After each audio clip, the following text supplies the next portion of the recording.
Gracias por estar aquí esta noche. Si es tu primera vez, considera suscribirte. Me ayuda a seguir compartiendo estas historias. Y dime en los comentarios desde dónde estás escuchando. Ahora, vamos al comienzo. La mañana empezó como cualquier otra. Me levanté del catre poco después de las 7 de la tarde. El aire en la torre era fresco y seco. El sol aún no cruzaba la línea de las montañas, pero ya se asomaba. Calenté agua en la hornilla de propano y preparé una taza de café instantáneo que sabía a tierra mojada. No me quejé. Aquí, los pequeños rituales sostienen la mente. Salí al balcón y me apoyé en la barandilla, bebiendo lentamente mientras las copas de los árboles se extendían como un mar de terciopelo verde bajo mis pies. Tom, mi gato naranja, caminaba por el borde con la cola recta, siempre alerta. Lucas, el mapache semidomesticado que me adoptó hace un par de años, ya había roto una caja de toallitas húmedas y masticaba el plástico como si le debiera dinero. La torre se alzaba sobre todo. 8 pisos de acero que crujían con el viento, clavados en los huesos del bosque. No había caminos, ni tráfico, ni ruidos, solo viento y aves. Mi trabajo era simple: vigilar el horizonte, anotar las condiciones del clima y reportar incendios o actividad inusual. Aunque la automatización vía satélite hacía casi todo, yo seguía anotando en el cuaderno y revisaba manualmente 2 veces al día. Las placas solares en la ladera sur estaban captando bien la luz y las baterías de respaldo bajo la estructura marcaban carga completa. Todo funcionaba como debía. A eso de las 8:30 me comuniqué con Eco 4, otro puesto de vigilancia a unos 100 kilómetros al noroeste. Jay, el guardabosques asignado allá, respondió con su típico mensaje breve: todo en orden. Teníamos nuestra rutina: chequeos, clima y alguna charla sobre libros o equipo. Nunca nos habíamos visto en persona, pero su voz era un ancla contra la soledad. Envié mis registros, anoté visibilidad superior a 10 millas y seguí con lo mío. Hasta ese momento nada parecía fuera de lugar. Barrí el balcón, limpié los filtros, llené los tanques de agua con el sistema de captación del techo y traté de ignorar a Lucas mientras arrastraba mis calcetines bajo el escritorio, uno por uno. El primer fallo fue mínimo. La señal satelital NOAA se cayó por un segundo, volvió con datos corruptos. Luego, el GPS se congeló y reinició. Minutos después, el reporte del centro meteorológico empezó a retrasarse. Supuse que eran tormentas solares. A finales del verano, esas cosas pasan. Lo anoté en el registro y corrí un test de sistemas. Todo pasó. Estaba sentado frente a la consola cuando llegó la llamada. Era Jen, mi hermana. Su voz sonaba baja, tensa, como si no quisiera que alguien más la oyera. No hablábamos desde hacía más de una semana. A ella no le gustaban los silencios largos y odiaba que yo me hubiera enterrado en medio del bosque para jugar a ser vigilante por medio año. Pero nunca llamaba sin razón. Lo primero que dijo fue: «¿Viste las noticias, verdad?». Le dije que no, que el enlace satelital estaba actuando raro. Entonces me soltó algo que me hizo enderezarme en la silla. Los hospitales estaban cerrando, Spokane en cuarentena. Nadie explicaba nada. Le pedí que hablara más lento, pero hablaba rápido, nerviosa, como si tuviera que sacarlo todo antes de que cortaran la línea. Alertas en todos los canales, camiones militares en la autopista, rumores en redes sociales, algo sobre una infección esparciéndose por focos en todo el estado, personas violentas, ataques a paramédicos, convulsiones, mordidas. Quise reír. Parecía otro incendio viral de Internet, pero su tono era grave. Me dijo que a su vecino se lo habían llevado en la madrugada, hombres con trajes sellados. Cerraron toda la cuadra. Nadie volvió. Y entonces la llamada se cortó, solo estática. Intenté llamarla 3 veces. Nada. Verifiqué la consola satelital. La señal era débil, pero seguía allí. Algo más la estaba bloqueando. Abrí el canal de emergencia, pero solo apareció una pantalla de alerta federal. Fondo negro, franja roja, texto automático arrastrándose como reliquia de la Guerra Fría. Directiva Nacional CDC. Refúgiese en el lugar. Mantenga distancia. No interactúe. Sin explicaciones. Me quedé frente a la pantalla mucho tiempo, esperando que cambiara. No lo hizo. Esa noche escuché algo bajo la torre. No era un ciervo ni una ardilla. Era más grande, más lento. El viento hacía crujir la estructura, pero el sonido no venía de los árboles. Era más cercano, como uñas rascando el metal justo en la base de la escalera.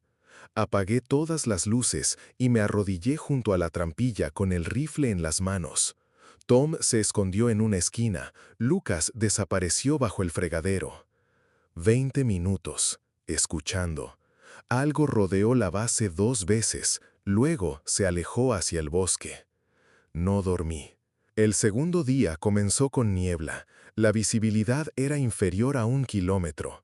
Eco 4 no hizo su chequeo. Intenté comunicarme 3 veces. Nada.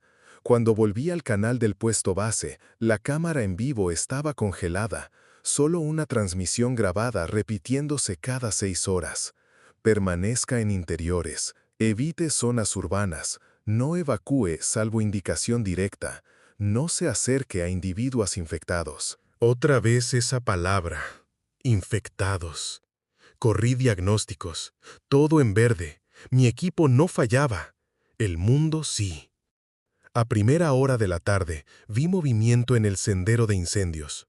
Una figura solitaria avanzaba entre los árboles. Pantalón de mezclilla, rompevientos manchado de sangre.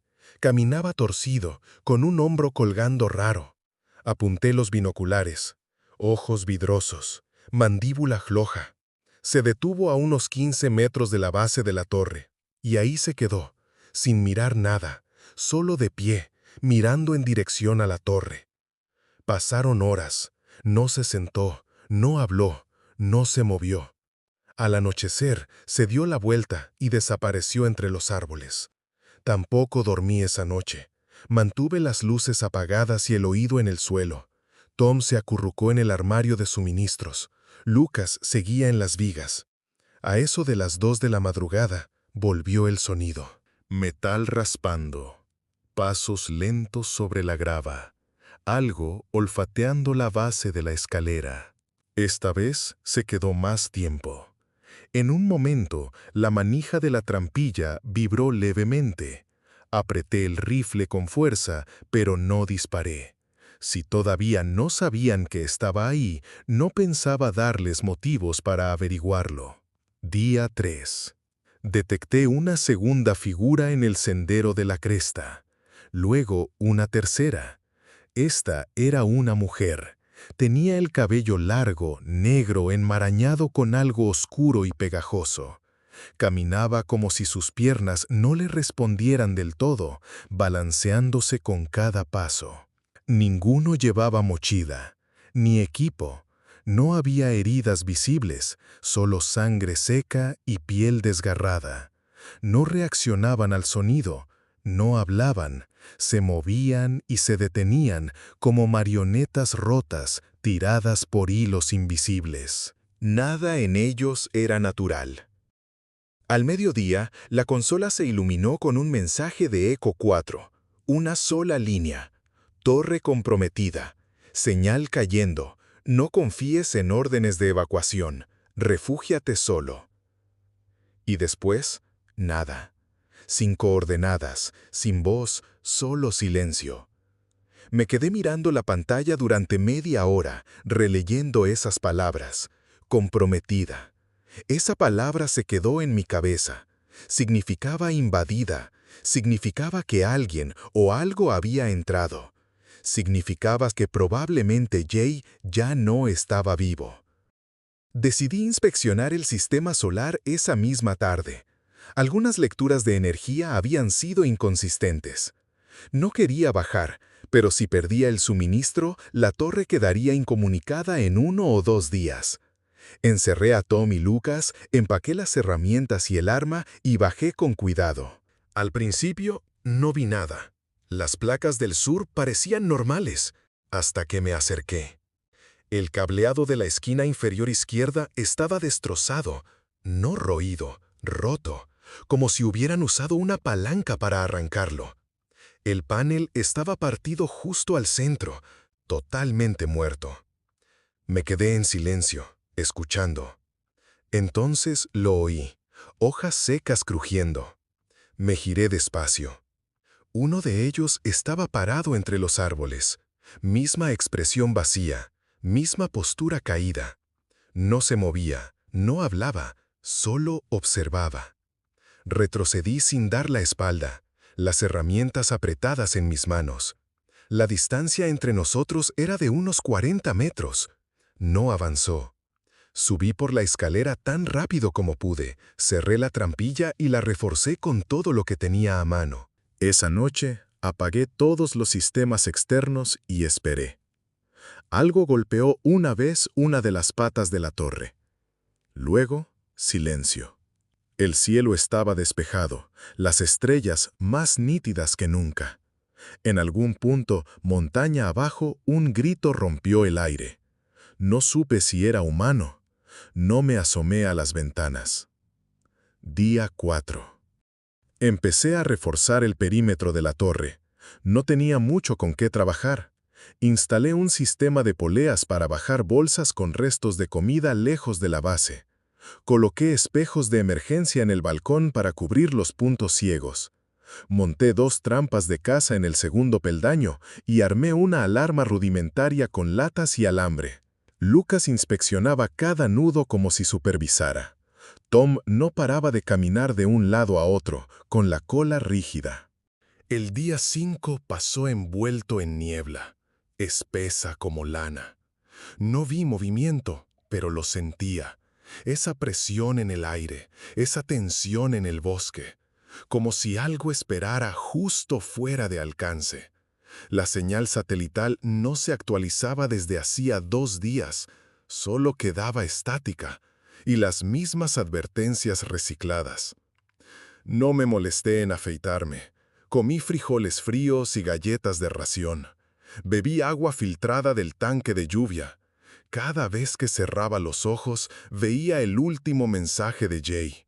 5 palabras como una maldición. No confíes en evacuación. Refúgiate solo. Día 6. Vi humo a lo lejos, muy lejos, tal vez a 50 kilómetros.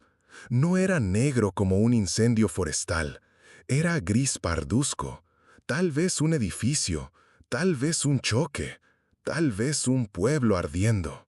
Hice 3 destellos con el espejo de señales. Luego esperé. No hubo respuesta. Ni siquiera un reflejo. El mundo ya no respondía. Para el día 7 dejé de contar los días en el calendario. El reloj seguía marcando el tiempo, pero se sentía falso. Mantenía la torre operativa, sí, pero ya no esperaba noticias de nadie. Empecé a hablar con Tom y Lucas como si fueran compañeros de cuarto. Dejé el radio de onda corta transmitiendo en bucle. Cada noche grababa un mensaje de voz y lo guardaba en la unidad local. No porque pensara que alguien lo encontraría, sino porque necesitaba fingir que aún existía. Día 8. Las nubes se rompieron por fin esa mañana, y con el sol llegó un pequeño destello de esperanza. La conexión satelital se restableció, inestable, pero suficiente para descargar un flujo débil de datos. Ejecuté los diagnósticos 2 veces. No era un error, era real. Por primera vez en días tenía acceso a información externa, aunque no estaba preparado para lo que eso significaba. Revisé los mensajes primero. Había 3 de Jen, con fechas dentro de las últimas 36 horas. El primero era apenas un susurro. «¿Estás ahí? Por favor, contesta. Algo está pasando». El segundo tenía más urgencia. Spokane había decretado toque de queda. Estaban reuniendo personas para exámenes médicos en los centros de tránsito. La Guardia Nacional patrullaba las calles, pero nadie explicaba lo que realmente ocurría. El tercero se cortaba a mitad de una frase. Solo silencio. Ese vacío me apretó el pecho de una forma que no sentía desde que papá murió. La llamé en cuanto la conexión se estabilizó. Atendió, voz baja, como si no quisiera que los vecinos la oyeran. «No bajes», me dijo, «no vengas, no intentes entrar al pueblo, es un caos». Le pregunté qué quería decir. Lo soltó rápido, en un murmullo tembloroso. Las calles estaban bloqueadas. En los escáneres policiales solo se escuchaban códigos rojos. Las tiendas fueron saqueadas en horas. Los hospitales estaban colapsando, no solo por heridos, sino por lo que fuera que causaba la infección. «La gente se está volviendo loca», dijo. «Un hombre empezó a sangrar por la boca durante un chequeo y mordió a un paramédico, así, sin más, como un animal». Le pregunté qué pasó después. Tardó en responder. «Cerraron toda la carpa. Nadie salió». Entonces me dijo algo que no había considerado. Nadie sabía cómo se transmitía la infección. ¿Estaba en el aire? ¿En la sangre? ¿En la saliva? ¿Por contacto? ¿Por animales? Nadie sabía con certeza. Las autoridades decían que no era aérea, pero todos llevaban respiradores completos. «No hables con nadie», repitió. «Aunque parezcan normales, no confíes en nadie». Le prometí que no dejaría la torre. Le conté que llevaba meses siendo acechado, que había tomado precauciones, que tenía a Tom y a Lucas conmigo. Me dijo que eso estaba bien. Su voz se quebró. «Tal vez intentemos ir al este, alejarnos de las ciudades grandes.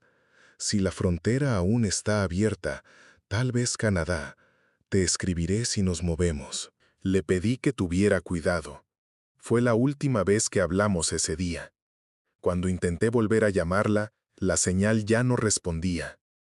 Al mediodía, la conexión mejoró lo suficiente para cargar algunas redes sociales. Ahí fue cuando entendí la magnitud de todo. El video más compartido era de París. Una multitud corría fuera de una estación de tren. Gritos, humo saliendo de los túneles. Otro mostraba un hospital en Brasil. Médicos empujando camillas por pasillos ensangrentados, gritando unos sobre otros. En Chicago, un video casero capturaba a un hombre gritando «Se levantó, se volvió a levantar», antes de que la cámara se sacudiera y la imagen se cortara. En Bangkok, una filmación mostraba un puesto militar siendo sobrepasado. Helicópteros despegando sin órdenes. Civiles golpeando las rejas mientras los dejaban atrás. No era solo aquí, era global. Al menos una docena de países reportaban zonas de brote. La mayoría de las imágenes parecían irreales, borrosas, inestables, caóticas. Vi a una mujer descalza corriendo por un estacionamiento, la ropa empapada en algo oscuro, mientras la policía disparaba contra un grupo que no parecía sentir las balas. Un soldado con el brazo vendado mirando a la cámara, murmurando algo en ruso antes de que el video colapsara. Parecía una pesadilla transmitida en tiempo real, un sueño roto. Lo más extraño era el silencio aquí arriba. El bosque seguía como si nada, el viento soplaba, los árboles susurraban. Tom dormía al sol, Lucas seguía robando todo lo que brillara. Pero ese silencio pesaba más, como si la montaña supiera lo que acababa de ver y eligiera callar. A eso de las 17, salí al balcón para despejar la cabeza. El sol se hundía, proyectando rayas ámbar sobre la cresta. Había sido un día tenso, pero sin incidentes. Estaba a mitad de una cucharada de ravioles fríos cuando lo vi. Algo cruzó el horizonte a gran velocidad. No era natural. Un destello plateado bajando en un ángulo extraño. Al principio pensé que era un meteorito, pero entonces vi las alas. Era un avión, uno comercial. Venía demasiado bajo. Rozó una cresta, giró una vez como un juguete roto y desapareció tras la ladera sur. Pasaron 3 segundos en silencio. Luego, la explosión. Sorda, lejana, pero lo bastante fuerte como para sacudir la estructura metálica. Vi una nube negra levantarse como una flor oscura. Dejé caer la comida y corrí adentro. Abrí el mapa satelital. Una mancha roja apareció a unos 30 kilómetros. El humo se elevaba demasiado rápido. La ladera sur era en su mayoría maleza y madera seca. Solo tenía un par de caminos para camiones madereros. Revisé el viento, suroeste, 24 kilómetros por hora. Eso ponía el incendio en curso directo hacia una quebrada que desembocaba en el sistema de cañones al pie de la montaña. Si el fuego cruzaba esa garganta, alcanzaría el bosque federal antes de la medianoche. No podía esperar a que llegaran aviones ni confiar en un sistema de supresión automática. Tomé el equipo, metí 2 cantimporas en la mochila y encendí el cuatrimoto que tenía guardado en el cobertizo. No lo usaba desde hacía más de 2 semanas, pero arrancó sin protestar. Transmití una alerta de incendio por radio a cualquier torre que aún quedara en línea, aunque no tenía certeza de que alguien estuviera escuchando. Por primera vez en días sentí adrenalina. No miedo, sino urgencia enfocada. Tardé 40 minutos en llegar a la cresta donde el impacto había marcado el bosque. El avión estaba hecho pedazos. No había sobrevivientes. El humo ardía en los ojos. El calor se sentía como una ola incluso a 50 metros. Varios árboles ya estaban en llamas. La nave había desgarrado una franja de matorrales y pinos jóvenes, y pequeños focos empezaban a encenderse en distintas direcciones. No podía apagarlo todo, pero sí podía ganar tiempo. Encontré un paso angosto, una garganta rocosa natural. Si cavaba allí, si lograba cortar la línea de combustible, tal vez el fuego no cruzara la cresta. Trabajé durante horas con la pala y la Pulaski. El sudor empapaba la camisa. El humo me quemaba los pulmones.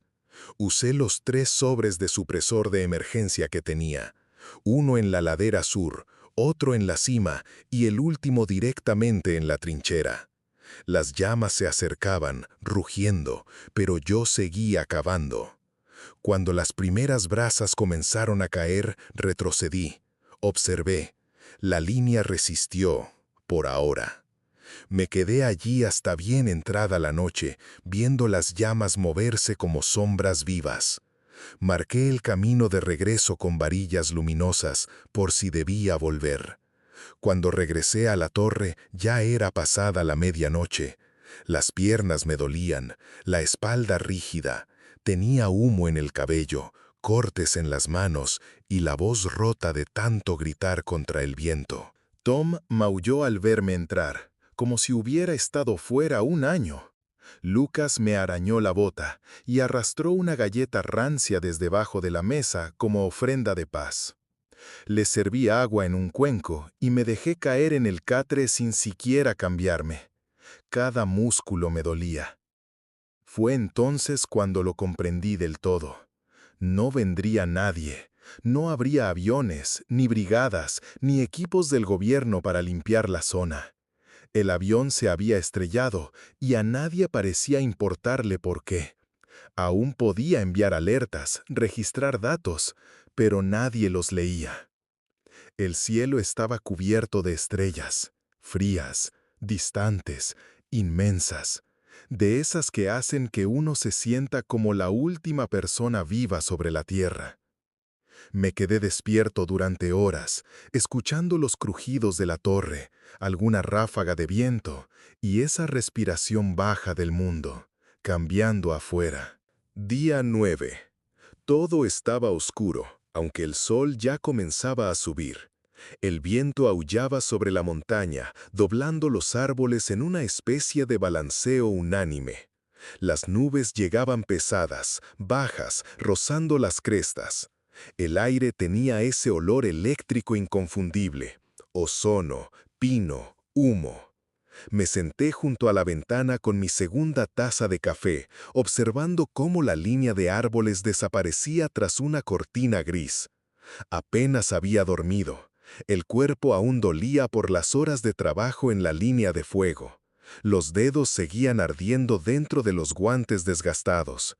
Pero no podía ignorar el clima. Algo estaba cambiando. El fuego seguía activo, aunque el perímetro se había mantenido durante la noche. A lo lejos, sobre la ladera sur, aún se distinguía el resplandor parpadeante entre el humo como una hoguera moribunda. Pero ahora el viento venía del norte, con fuerza. Azotaba la cresta con tanta intensidad que lanzaba piñas contra las paredes de la torre. Eso lo cambiaba todo. Para las 6 en punto, la temperatura había bajado casi 15 grados. La lluvia llegó poco después, primero suave, luego más intensa, arrastrada por ráfagas. El humo se espesó, empujado hacia el valle, formando una niebla pesada que se aferraba al suelo como un manto sucio. Salí al balcón con los binoculares. Escaneé la zona de impacto. Las llamas seguían, pequeñas, dispersas, pero el avance se había detenido.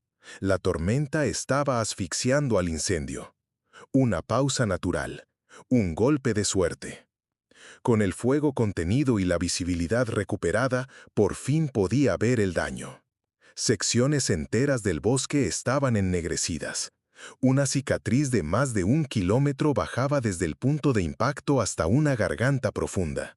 Algunos pinos, antes imponentes, ahora eran troncos partidos a la mitad como ramitas. El avión se había estrellado con más fuerza de lo que creía. No había podido alcanzar los restos la noche anterior, pero ahora, con la tormenta cediendo y el viento bajando, tenía una ventana. A media tarde comencé a empacar. Botiquín completo, agua, guantes, lona, bengalas y el rifle. Dejé una caja de comida seca junto a la trampilla por si no regresaba esa noche. Tom se sentó junto a mis botas, las orejas en alerta. Lucas estaba hecho una bola, encogido en la caja de almacenamiento. Me agaché frente a ambos y murmuré que volvería en unas horas, tal vez menos. No sé por qué lo dije. Ni yo lo creía. El cuatrimoto respondió peor que el día anterior. El suelo empapado volvía el trayecto inestable. La niebla se arremolinaba a ras del suelo, tragándose el camino en oleadas blancas. Avancé más lento, más atento. Cada sombra me hacía frenar. Cada movimiento entre los árboles aceleraba el pulso. No se oía nada, salvo el motor y algún cuervo en lo alto. Incluso el bosque parecía tener miedo de hacer ruido. Vi el primer cadáver justo después de cruzar el lecho seco del arroyo. No estaba preparado, no para eso. Yacía de lado, la boca abierta, los ojos vacíos, la mandíbula destrozada, el torso abierto en canal, desde el esternón hasta la cadera. Las vísceras expuestas eran rojas, brillantes, inhumanas. Frené tan de golpe que casi volqué. Por un momento solo pude mirar. El estómago me dio vuelta. Caí de rodillas junto al camino y vomité. Solo bilis y avena mal digerida. Me limpié con la manga. Los brazos temblaban. El aire se volvió más denso. Los oídos zumbaban. Quise dar la vuelta ahí mismo, marcharme, pero no lo hice.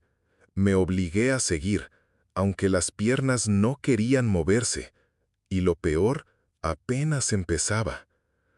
Cuanto más avanzaba, más destrucción encontraba.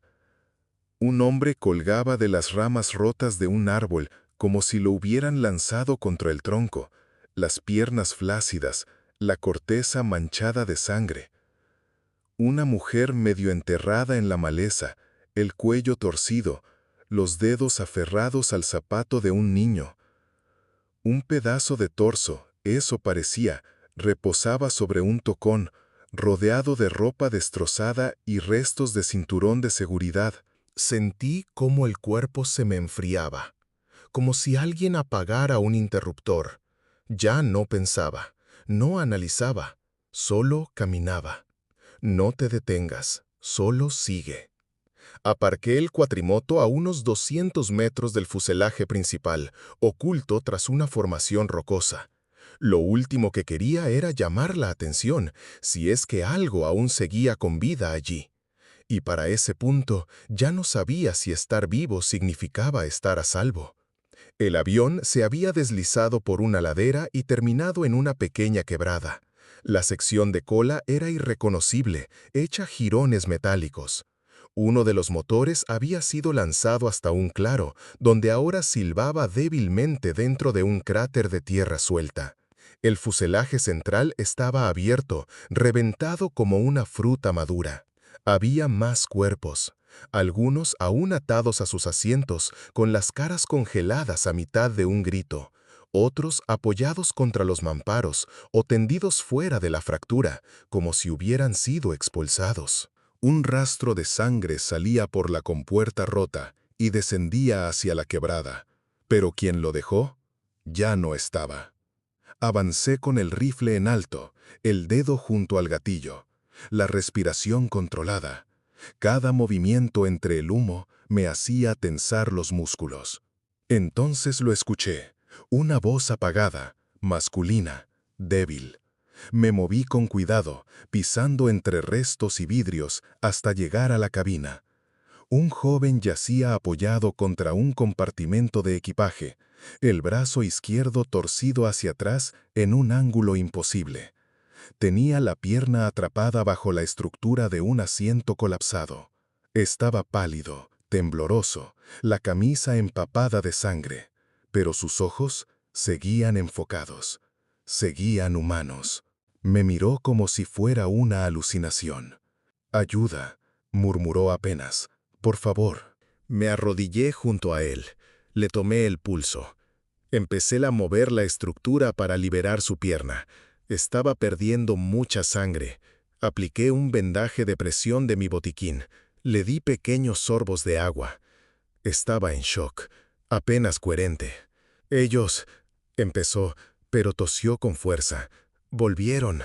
Después del impacto, volvieron». Le pregunté quiénes. No respondió.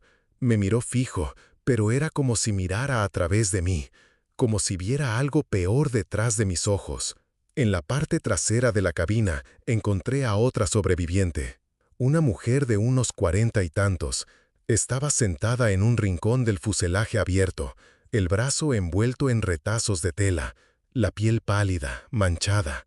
Al acercarme, vi la mordida en su hombro, profunda, irregular, con bordes morados. Transpiraba a través de la ropa.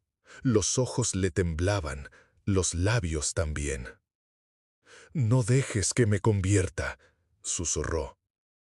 Y luego cerró los ojos. Se dejó caer hacia adelante.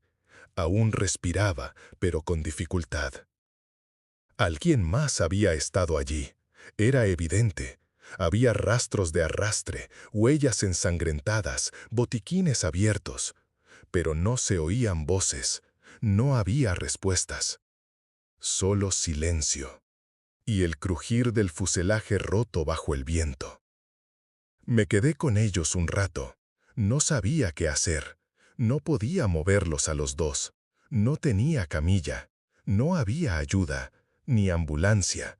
Sabía que ninguno resistiría el viaje de regreso. Me prometí quedarme solo una hora, acompañarlos, para que no murieran solos, para no perderme yo también.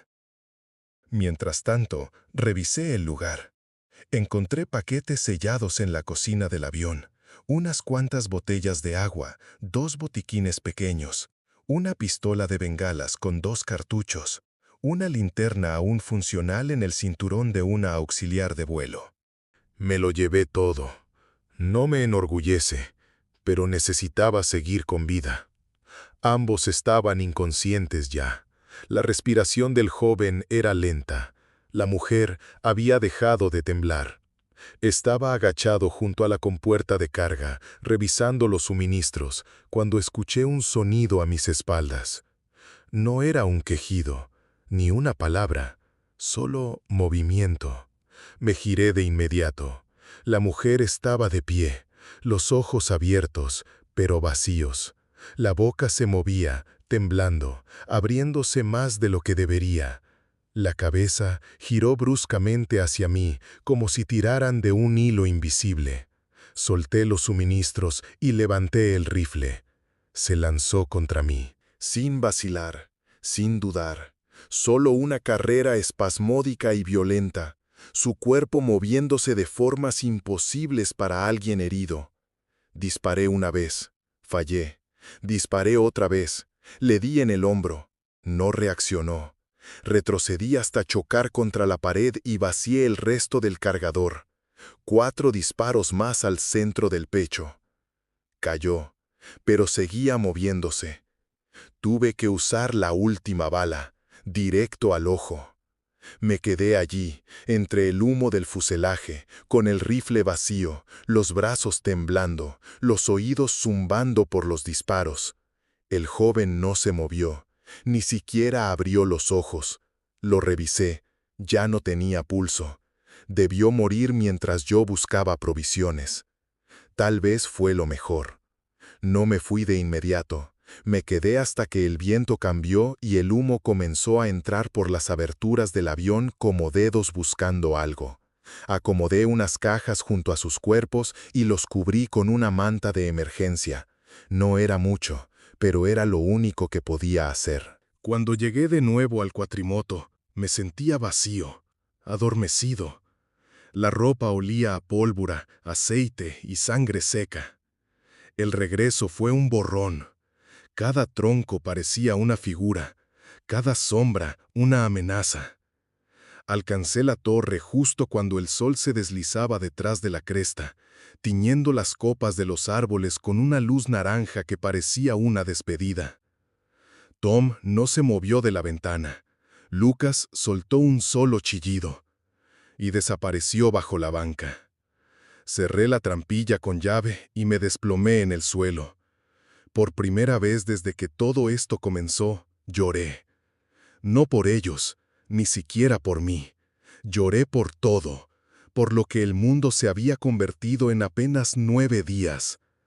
No dormí esa noche. Lo intenté.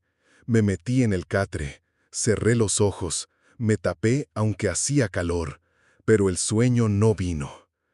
Cada vez que me dejaba caer en el umbral del sueño, veía su rostro.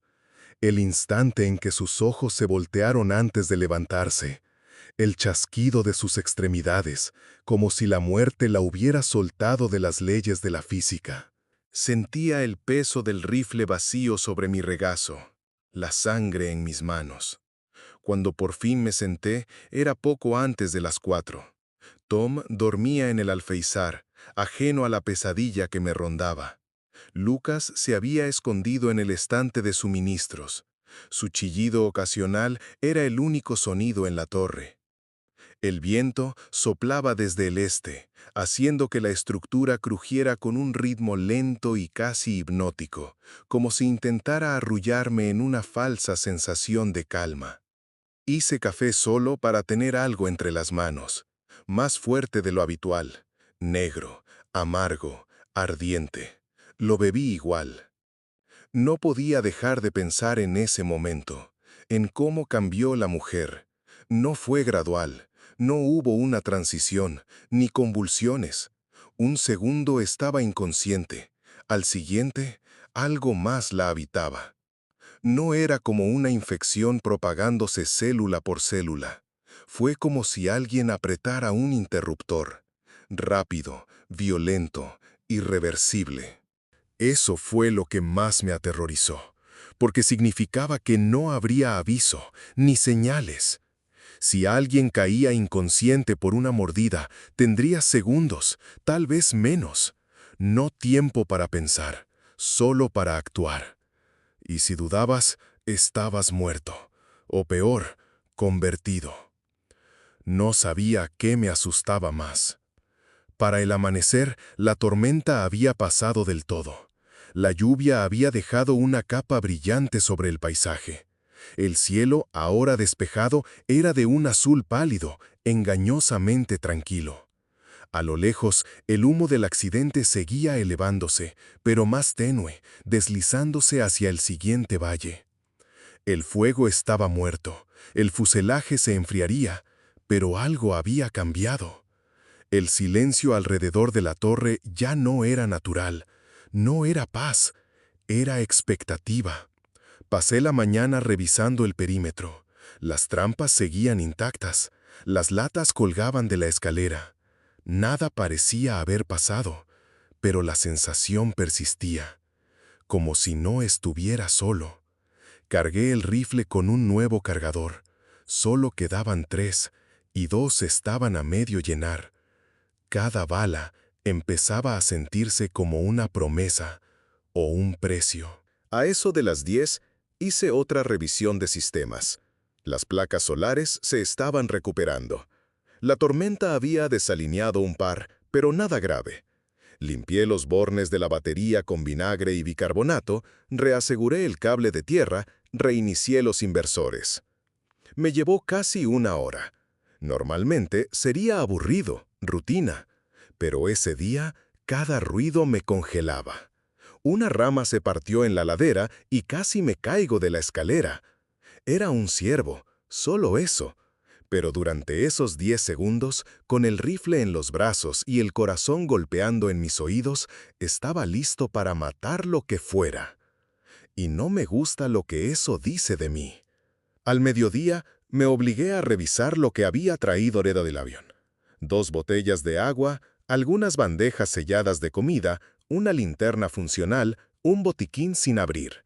Coloqué todo sobre la mesa y revisé mis recursos. Todavía tenía provisiones. Si racionaba, podían durar 2 meses y medio. Suficientes tabletas de yodo. El agua no era problema, salvo que los tanques se congelaran antes de tiempo. Pero lo que no podía predecir era lo que podía salir del bosque. Esa idea me mordió el pensamiento toda la tarde. No me preocupaba el fuego, ni perder comunicaciones, ni siquiera que fallara el equipo. Me inquietaba que algo o alguien llegara aquí y lo arruinara todo. Ya había visto a los infectados llegar hasta esta zona. Algunos habían llegado, lentos, sin rumbo, pero llegaban. No dejaba de pensar en cómo se había transformado esa mujer. ¿Había muerto horas antes de que yo llegara y se levantó más tarde? ¿O murió mientras yo buscaba provisiones y luego regresó? Si fue así, significaba que había un lapso. Minutos, quizá más. Suficiente para que alguien creyera que solo estaba inconsciente. Y esa demora es lo que más me asusta, porque significaría que podría estar en la misma habitación con alguien que parece muerto y verlo ponerse de pie, rugiendo, antes de darme cuenta de que nunca se fue del todo. Alrededor de las 15 me senté a escribir en el libro de registro, por primera vez desde el accidente. Intenté describir lo que vi, lo que escuché, cómo se movió. Pero las palabras no encajaban, parecían ficción, como una alucinación escrita bajo los efectos de una droga. Reescribí la misma frase varias veces. Se levantó, como si nada hubiera pasado. Taché la frase 3 veces antes de dejarla como estaba. Decidí actualizar los reportes de emergencia a través del terminal satelital, por si alguien seguía escuchando. Incluí las coordenadas del accidente, un análisis detallado de los daños en el perímetro y anoté las bajas confirmadas con una frase simple. No quedan sobrevivientes. No expliqué lo que quería decir. Ni siquiera sabía cómo hacerlo. Esa noche cociné una de las raciones que encontré en la cocina del avión, pasta de línea aérea sellada al vacío. Sabía a pegamento y aluminio. Comí la mitad. Le di el resto a Tom. Lucas rechazó sus galletas habituales y se acurrucó bajo el escritorio de cara a la pared. Los animales siempre lo saben antes que nosotros. Ya no dudo de eso. Pasé casi toda la noche con los binoculares en mano, escaneando lentamente entre los árboles. No vi movimiento. No hubo luces ni reflejos en ojos lejanos. Pero algo había cambiado. Podía sentirlo. El bosque ya no estaba en calma, solo contenía la respiración. Poco después de las 01, escuché algo nuevo. No era un gruñido, ni un chillido. Era una voz, apenas audible. Ascendía desde la ladera, un hombre pidiendo ayuda. Pero había algo mal. Repetía la misma frase una y otra vez, con el mismo tono. «Hola, ¿puedes ayudarme? Por favor, ayúdame». Cada 15 segundos, siempre igual, sin urgencia, sin emoción. No respondí, no me moví, solo observé. Después de 20 minutos, la voz se desvaneció. Nunca vi de dónde venía, pero sabía que no era un hombre. Estoy empezando a entender que el peligro no está solo en la infección. Está en lo que las personas se vuelven cuando las reglas se rompen. Los infectados asustan, sí, pero son predecibles. Es a los vivos a quienes empiezo a temer. No dormí hasta el amanecer. Limpié el rifle 2 veces, conté la munición de nuevo. Empecé a hacer una lista para reforzar la escalera. La trampilla es fuerte, pero no es suficiente. Quiero algo más entre mí y lo que sea que camina allá abajo. Tal vez mañana intente instalar un segundo perímetro. Un alambre con latas más lejos del sendero. Tengo un viejo sensor meteorológico que podría convertir en alarma de movimiento. No sé, la verdad, no sé cuánto tiempo puede seguir siendo segura esta torre. Y tampoco sé cuánto tiempo podré seguir cuerdo aquí arriba, observando cómo el mundo se deshace desde 100 pies de altura. Pero no pienso irme. No todavía. No voy a correr a menos que sea necesario. Esta torre es mi último bastión, el único terreno alto que tengo, y por ahora eso tiene que bastar. Del día 10 al 17, todo fue un silencio que no me convencía. No era paz, no del todo. Solo el zumbido lento de los sistemas funcionando, los árboles moviéndose, los animales volviendo a sus rutinas. Los infectados no se acercaron. No visiblemente. Un par de veces vi figuras a lo lejos, tambaleándose al borde del bosque, pero nunca más cerca de 400 metros. Suficiente distancia para no levantar el rifle. Solo observaba, calculaba su paso y los anotaba en el registro, como si fueran parte del clima. La mayor actividad que tuve en esos días no vino de los infectados, sino de la fauna. La noche del día 12, una manada, coyotes o perros salvajes, rondó la base de la torre. Conté 6 pares de ojos bajos entre la maleza. Se movían como si ya conocieran el terreno. Uno intentó rascar el primer peldaño de la escalera. Cuando notó que no podía subir, aulló y retrocedió. El resto buscaba comida. Dejaron huellas sobre los paneles solares y derribaron 2 de mis latas con restos de comida. No volvieron, pero esa noche no dormí. Cerca del día 14, encontré señales de que algo, quizá un oso, había hurgado en las trampas del perímetro. Uno de los alambres fue arrancado y arrastrado varios metros. Seguí el rastro hasta encontrar lo que quedaba de un mapache. Estaba medio devorado y abandonado. Lo que lo atacó no terminó el trabajo. Eso me inquietó más que si lo hubiera hecho. A pesar de la tensión, los sistemas se mantenían estables. Internet satelital, intermitente pero funcional. Seguía ejecutando los diagnósticos cada mañana. Energía solar, transmisión de datos, nivel de baterías. Todo seguía en verde. Los tanques de agua aún estaban en buen estado. No había llovido mucho, pero las reservas no bajaban del nivel seguro. Me aferré a la rutina. Es lo que mantiene a la mente entera. Despertar, revisar sistemas, limpiar el balcón, monitorear la fauna, contar provisiones, hablar con Tom. ignorar la estática en la radio. Entonces llegó el día 18. Comenzó como cualquier otro. Me levanté a las 6 a.m., alimenté a Tom, rellené el plato de Lucas, revisé los indicadores de emergencia, todo verde. Salí al balcón con una taza de café. El vapor se perdía en el aire frío. El cielo estaba cubierto, una cúpula gris, pesada, aplastando el valle. A las 07:40 regresé adentro para escribir el registro del día. Todo parecía normal. A las 8 en punto, el sistema de emergencia de la torre se activó solo. La sirena cortó el aire como una cuchilla, un tono largo, automático, volumen al máximo. Después, una voz sintética, cortante, se repitió en cada altavoz. Alerta federal de emergencia. Este es un mensaje grabado emitido a las 8 horas montaña por el Sistema de Difusión de Emergencias de los Estados Unidos. Múltiples zonas de contención han fallado. Evite áreas metropolitanas. Se recomienda refugiarse fuera de centros urbanos. Directiva provisional del CDC.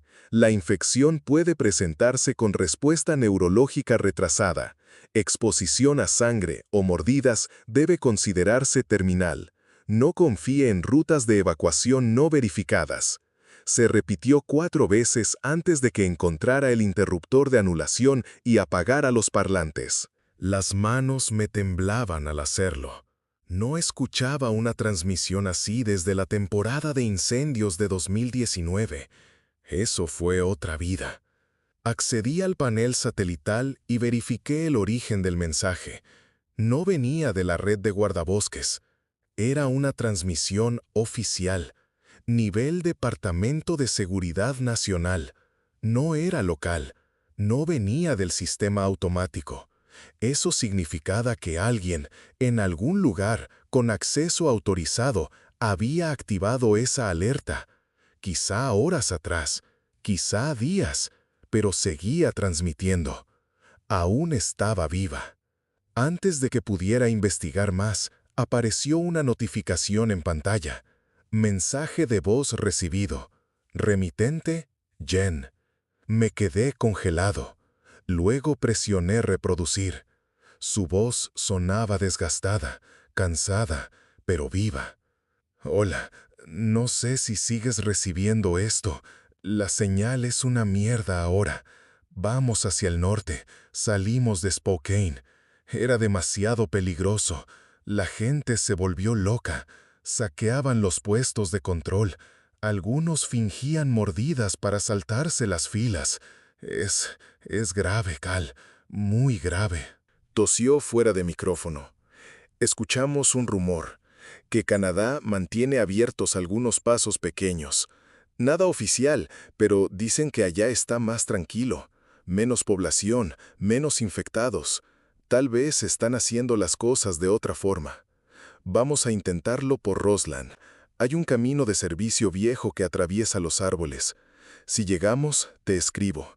Pero no cuentes con eso. Las señales mueren cada hora. El internet está cayendo por bloques. Pausa. Se escuchaba el motor del vehículo. Viento. Sé que te dije que no salgas de tu torre, pero si esto sigue avanzando, no sé hasta dónde va a llegar. Solo cuídate, ¿sí? Siempre fuiste el terco. Te quiero. El mensaje terminó. No me moví en casi 10 minutos. Me quedé allí, con las manos entrelazadas en la nuca, mirando el panel satelital. Una docena de pensamientos giraban al mismo tiempo. Canadá, zonas seguras, caída de señales, rutas de evacuación no verificadas, fracaso en los cercos. Las piezas estaban ahí, pero el mapa aún estaba incompleto. Solo tenía fragmentos dispersos. Ya no sabía qué era verdad y qué no. Reproduje el mensaje una vez más. Luego apagué el sistema y desconecté la antena principal. Si esa alerta se había activado sola una vez, podía hacerlo de nuevo. Y no quería ese tipo de ruido atrayendo lo que fuera que estuviera ahí afuera. El sonido viaja lejos en esta zona. demasiado lejos. Después de un rato, me puse de pie y abrí la trampilla. El aire estaba más frío ahora, gris, silencioso. El bosque, abajo, parecía igual, pero yo sabía que no lo era. Usé los binoculares. Movimiento en la pendiente oeste. Una figura lenta se abría paso entre ramas caídas. No pude verle el rostro, pero su andar no era de animal. No era un oso, no era un ciervo. Era otra cosa. Quizás no estaba solo. Decidí no disparar. No todavía. Me alejé del borde. Revisé las trampas. 2 latas habían sido movidas, pero no rotas. Algo las tocó y se fue. Un error. O una prueba. Pero fuera lo que fuera, se estaba volviendo más audaz. Pasé la tarde reforzando la trampilla. Añadí un nuevo travesaño de acero y deslicé 2 cajas de herramientas sobre los pernos de la escalera. Si algo subía, quería ganar cada segundo posible. El pecho me dolía mientras trabajaba. No por miedo. Algo peor. Una aceptación silenciosa que aún no quería nombrar. Al caer la noche, dejé las luces apagadas.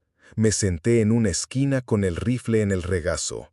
Lucas salió, olfateó mi bota y se enroscó junto a la estufa. Tom pasó toda la noche mirando la puerta sin parpadear. No hubo más mensajes. Tampoco los esperaba. El día 19 comenzó con el ritmo habitual. Despertar, barrer el balcón, revisar trampas, hervir agua, ejecutar los sistemas. Pero algo dentro de mí ya sabía que ese patrón no duraría mucho. El terminal satelital empezaba a fallar más seguido. No colapsaba del todo, pero cada arranque era más lento. Paquetes de datos corruptos, señales perdidas. Las cargas de mensajes quedaban congeladas en 48% sin avanzar por más de un día. Internet estaba colapsando como todo lo demás, pero lo hacía en silencio. Una desaparición lenta, sin fuego, sin gritos. Intenté cargar las noticias a media mañana. Nada funcionó. Los titulares almacenados eran de hacía casi una semana. Reportes extranjeros. Alemania declarando ley marcial. Reino Unido cerrando rutas marítimas. Ciudad de México desbordada. Una imagen borrosa de India mostraba un paso elevado en llamas lleno de figuras que no se movían como humanos. Ningún enlace habría ya, solo errores, videos caídos, metadatos rotos, como si el mundo digital estuviera pudriéndose desde dentro. Desconecté el cable de antena, no porque sirviera de algo, solo porque no quería verlo morir lentamente. Prefería apagarlo yo. A las 9 empezó a levantarse. Tomé los binoculares e hice un barrido lento por la cresta oeste. El bosque aún brillaba con la humedad de la corteza. Oscura, quemada. En la distancia, lo bastante lejos para sentirme seguro, pero lo bastante cerca para ver, distinguí una silueta moviéndose entre los árboles. Una figura humana, erguida, pero mal. No estaba encorvada, no arrastraba los pies. Caminaba lento, sí, pero recto, como si aún recordara cómo usar sus piernas. Lo seguí durante 10 minutos. Nunca miró hacia arriba. Solo avanzaba por la vereda, perdiéndose entre rocas, reapareciendo cerca de un tronco partido. El rifle seguía en la repisa. No lo levanté. Esperé a ver su rostro. Nunca lo vi. Por la tarde, el viento volvió a cambiar, esta vez de este a oeste, y trajo consigo el olor a humo. No era fuego nuevo, era antiguo. Probablemente los restos del avión, consumiéndose al fin. El olor llenó la torre como un recuerdo. Abrí la trampilla para ventilar. No ayudó. Ese aroma se aferra a los huesos. A las 4 de la tarde escuché voces. No gritos, No llamados de auxilio, conversaciones, apagadas, cercanas. Yo estaba dentro, llenando el purificador de agua cuando sucedió. Me detuve en seco y giré la cabeza hacia el sonido. 2, tal vez 3 voces, bajitas, cortantes.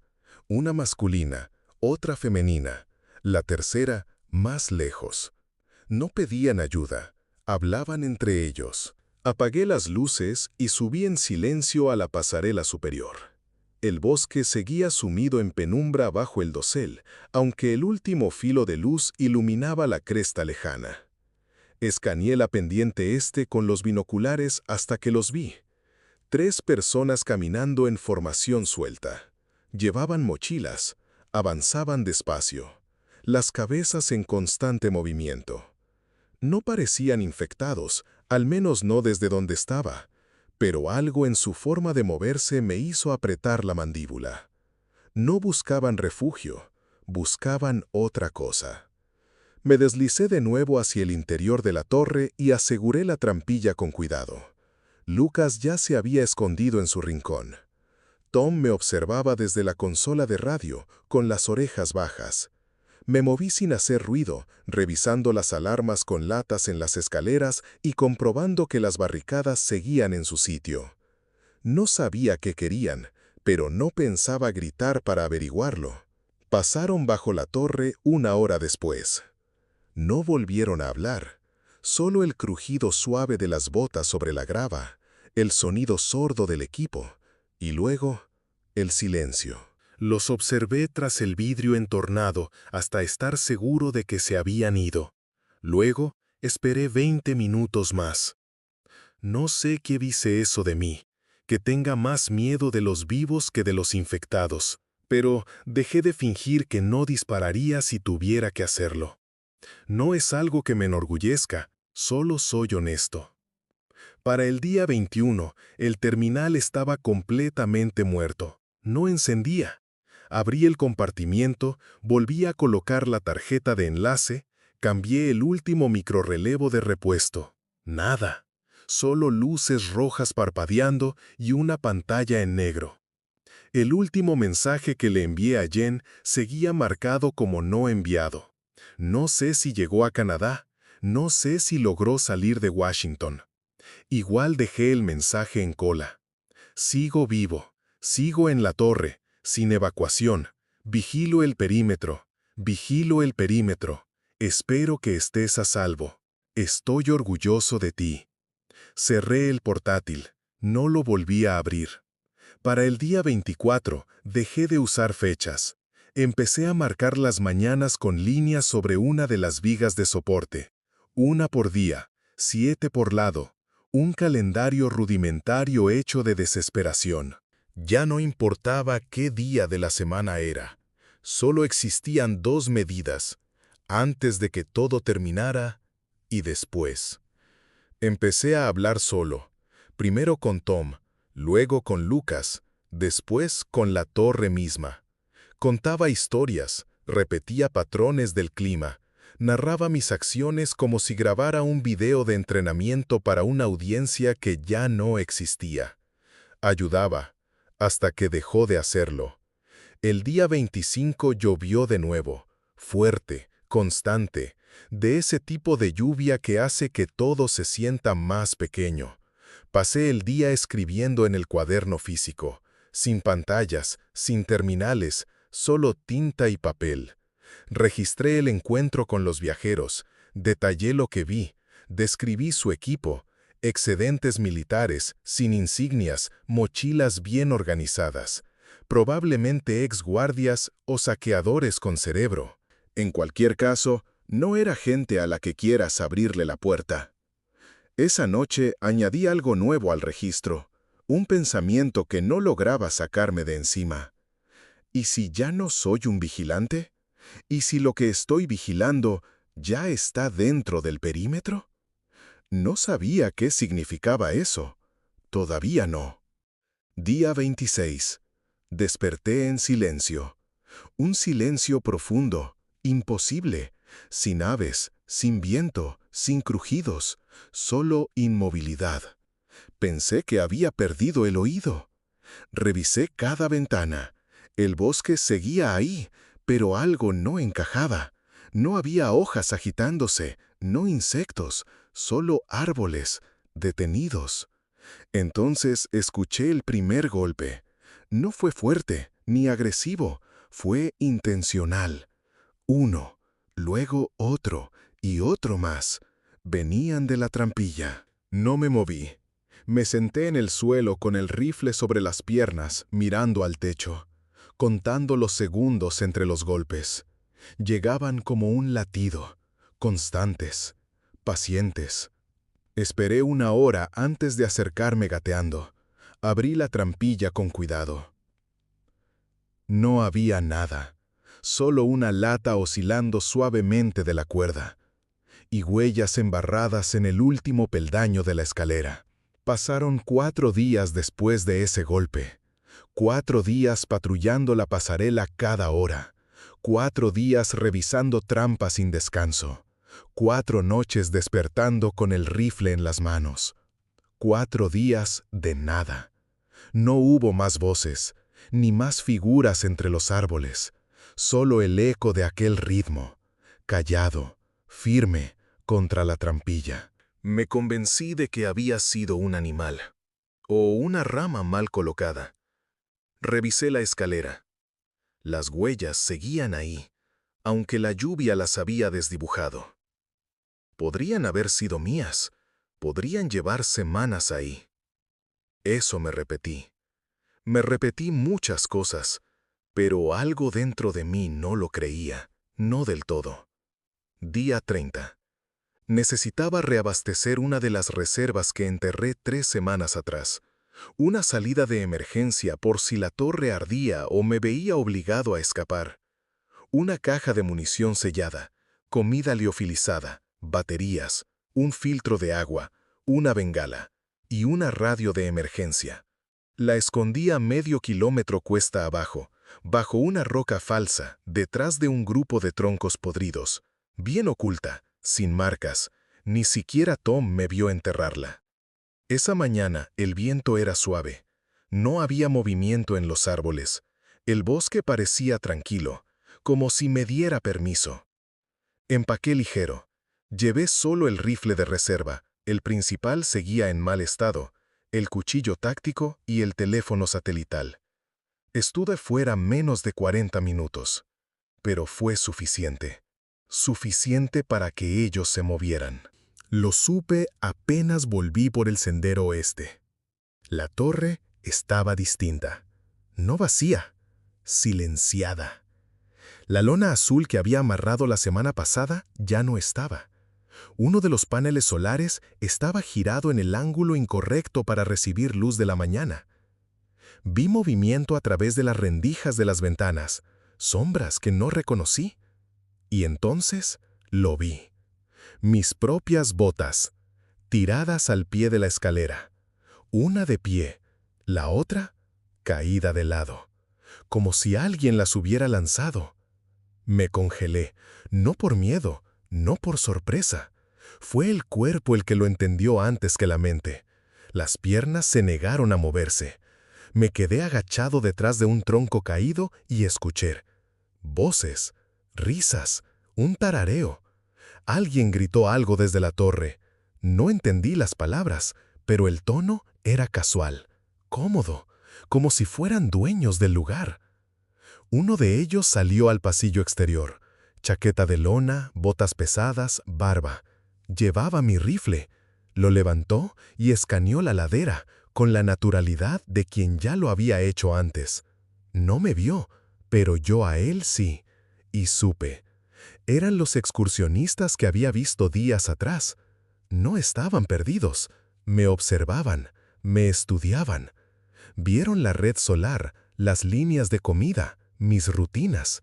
Sabían lo que tenía, sabían cuánto valía, y habían esperado su momento. Retrocedí sin pensar, sin dirección, solo impulso, pero no llegué lejos. 200 metros más abajo, uno salió de una trampa visual. No lo escuché, no lo olí, solo sentí que algo estaba mal. Y luego el golpe. Un impacto en la cabeza. No me desmayé, pero sí perdí el mundo por un segundo. Solté el arma. Otra mano atrapó mi codo. Pataleé, mordí, me revolví. No importó. Eran 3. No gritaron, no amenazaron, solo instrucciones entre dientes. La mochila. Corta esto. Uno me dio un puñetazo en el estómago. Otro arrancó el satélite de mi cinturón. No me mataron, no hacía falta. Me arrastraron medio inconsciente hasta un claro y me dejaron allí. Escuché algo como, debió quedarse escondido. Otro dijo, dejemos al gato, seguro los mapaches ya se lo comieron. Luego, pasos. Y después, nada. El cielo pasó de gris a dorado. Las aves volvieron a cantar como si nada. Me levanté. Todo dolía. El ojo derecho no abría del todo. No tenía mochila, ni ropa, ni botas, ni siquiera calcetines. Tal vez los usaron como yesca. Alcancé un arroyo. Me lavé la cara con manos temblorosas. La sangre se había secado bajo mi nariz. El labio partido, la muñeca hinchada. Me até un trozo de camiseta. No lloré. No porque no quisiera, sino porque estaba demasiado deshidratado para hacerlo. Aquella noche hice fuego, pequeño, sin humo.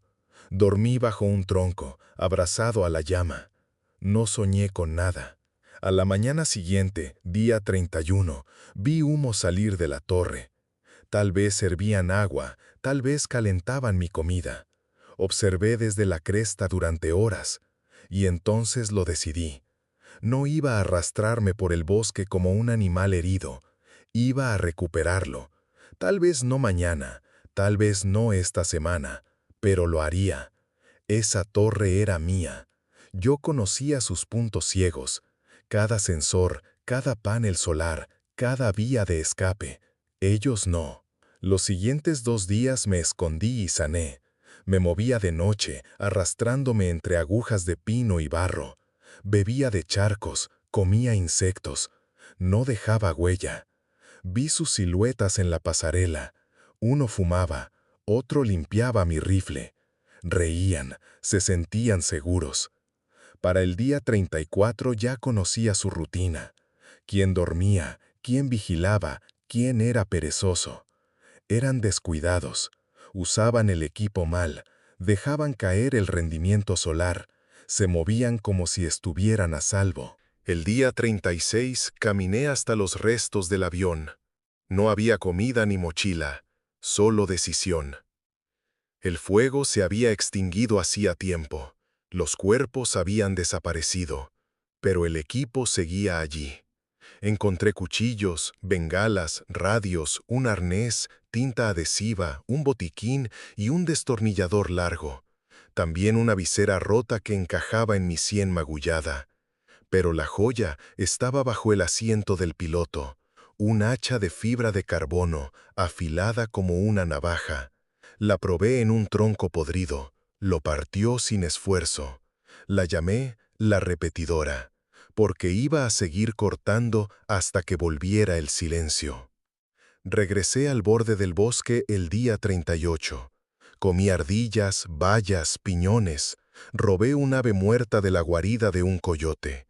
Esperé niebla, esperé lluvia, esperé que se confiaran. Y lo hicieron. Día 39. Uno de ellos salió solo, el mismo patrón. Lo seguí durante 1 hora. Usaba mi mochila, rompía ramas con mi hacha. Se detuvo en un arroyo para orinar. No dudé. El primer golpe cayó entre los omóplatos, el segundo lo terminó. Lo enterré allí mismo. Sus botas quedaron asomando como raíces. No volví a la torre esa noche. Me quedé en la zanja. Comí lo que quedaba. Limpié el hacha con hojas. Observé a los otros 2 con binoculares. Uno era el barbón, el otro el joven cojo. Día 40. Encontré infectados en el valle. 3, lentos, rotos, pero vivos. Los guié hacia la torre usando latas y carne podrida. Mientras tanto, corté la cuerda inferior. Sabía que los estaba desgastando. Esa noche lancé una bengala al sur, luego otra al este. Se asustaron, como sabía que pasaría. El joven bajó a investigar, linterna temblando. Lo guié hacia el barranco. Cuando tropezó con una raíz, lo alcancé. El destornillador entró limpio entre sus costillas, silencioso. No quería que los infectados llegaran aún. 2 fuera. El último se atrincheró en la torre. Lo vi con mi rifle. Gritaba nombres al bosque. Nadie le respondió. Noche final, día 41, niebla. Subí por la escalera sur. No había vuelto a colocar la alarma de latas. Arrogante. Escuché. Música baja en mi radio. Golpeé la trampilla una vez, solo una. La abrió medio dormido. Susurró, ¿Mark? Lo tiré hacia abajo. Peleamos, puños, codazos, sangre. Me mordió, no rompió piel. Usé cinta del botiquín. Le até el cuello, lo arrastré al borde. Cayó gritando. No miré. Volví a estar solo. Mi torre. Cerré la escotilla. Limpié la sangre. Recalibré todo. Recolecté lo que no destruyeron. Mis mapas, mi diario, las últimas balas. Nunca encontraron a Lucas. Tom volvió 2 días después, delgado pero vivo. Salió de la maleza como si nada. Maulló una vez y se acurrucó en mi cama. Hice sopa, me afeité, encendí las luces. Salí a la pasarela y miré el bosque. Los infectados seguían ahí, otros también, pero ya no temblaba al verlos. Cada semana eran menos. Algunos se iban hacia el norte, otros se descomponían donde estaban. El bosque los devoraba. Aguanté 19 días más. Reforcé estructuras, coloqué nuevas trampas, reabastecí lo perdido. El hacha junto a la puerta, el rifle cargado. Día 42. Voces en la radio. Una mujer leyendo números. Luego un hombre británico, diciendo, «Bienvenido». No respondí. Día 45. Un infectado llegó a la base. Miró hacia arriba. No subió.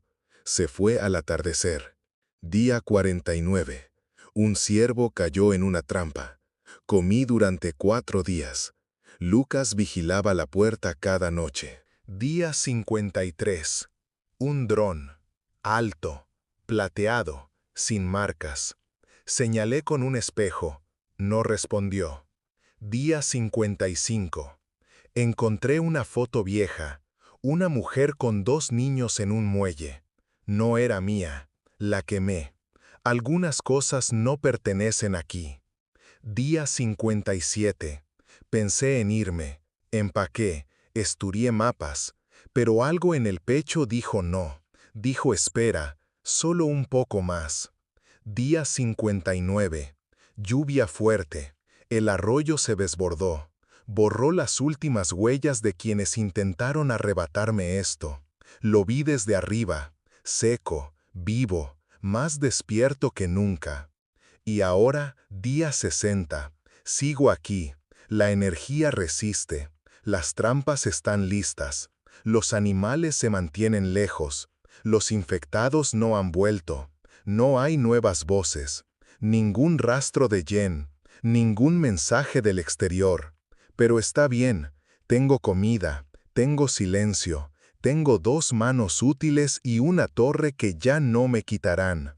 Si este es el fin del mundo, podría ser peor que vivir en la cima de una montaña.